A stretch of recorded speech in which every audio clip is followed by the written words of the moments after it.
Bonjour, bienvenue dans la série sur les bases de la mécanique quantique. Nous allons parler d'atomes. Alors, voyons d'abord un petit topo sur l'atome.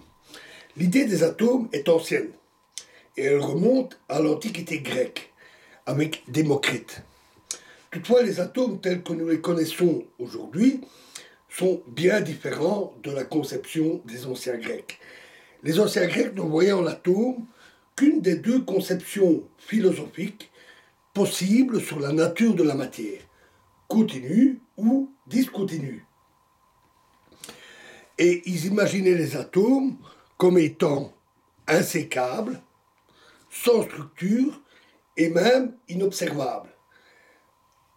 Ils pratiquaient peu ou pas d'expérimentation et ne se basaient souvent que sur quelques observations pour effectuer des raisonnements à caractère philosophique. Actuellement, nous savons que les atomes peuvent être cassés et qu'ils ont une structure interne. Ils sont simplement le plus petit élément possible qui est distinctif d'un type de matière donnée. Par exemple, le fer est composé d'atomes de fer, le cuivre d'atomes de cuivre, etc. Si l'on casse un atome de fer ou de cuivre, on trouve des particules plus petites, mais qui sont communes à la fois au fer et au cuivre. C'est donc l'assemblage et la structure de ces particules qui donnent à l'atome son caractère de fer ou de cuivre. On trouve, alors l'atome est composé d'électrons, qui sont des particules petites, légères et chargées électriquement, de protons lourds et chargés électriquement, mais avec un signe opposé à celui des électrons. Ils compensent ainsi la charge électrique des électrons et permettent à l'atome d'être globalement neutre. Et enfin, il y a des neutrons lourds et sans charge électrique.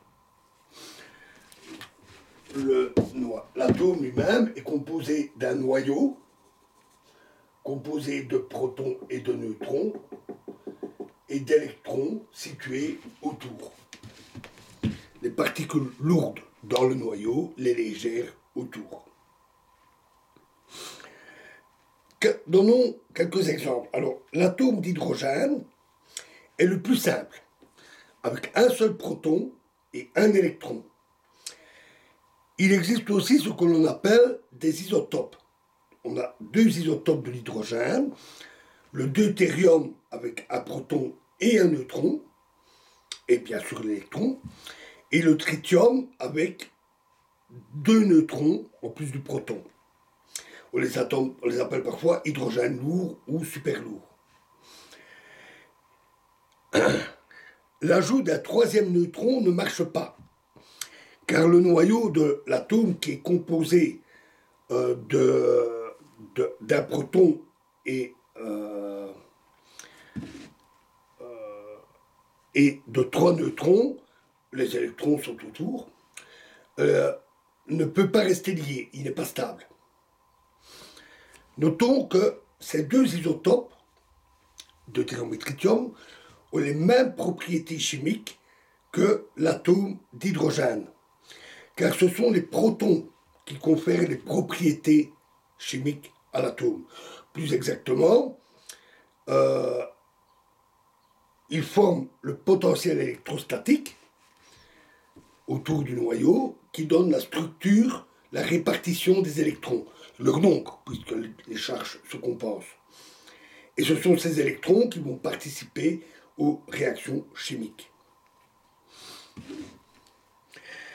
Autre exemple, l'hélium a deux protons et donc deux électrons, et il a un ou deux neutrons. Les atomes peuvent ainsi avoir de 1 à plus d'une centaine de protons et un nombre plus ou moins variable de neutrons, donnant chaque fois un atome différent. L'oxygène, le carbone, le soufre, l'uranium, etc., etc., etc. Il y en a une bonne centaine. Les autres substances chimiques étant composées de ces atomes. L'eau, par exemple, n'est pas un atome, il n'y a pas d'atome d'eau, il est composé d'hydrogène et d'oxygène. Presque tout cela était connu au début du XXe siècle, grâce au progrès de la chimie et déjà un certain nombre de découvertes en physique. Seul le neutron fut découvert un peu plus tard par Chadwick. Mais la structure, au début du XXe siècle, la structure de l'atome restait assez mystérieuse. En fait, on connaissait les éléments principaux, protons et électrons, mais le fait qu'ils s'assemblent en petites unités, les atomes, n'était pas encore une certitude. Ils auraient pu former un mélange indifférencié, enfin, avec une certaine structure, puisqu'il y a les propriétés chimiques, par exemple.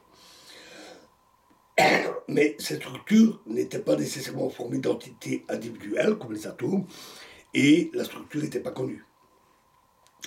Ce n'est que par l'accumulation de preuves expérimentales que le consensus fut atteint. Et donc, justement, dans la prochaine vidéo, nous parlerons de la mise en évidence des atomes. Je vous remercie.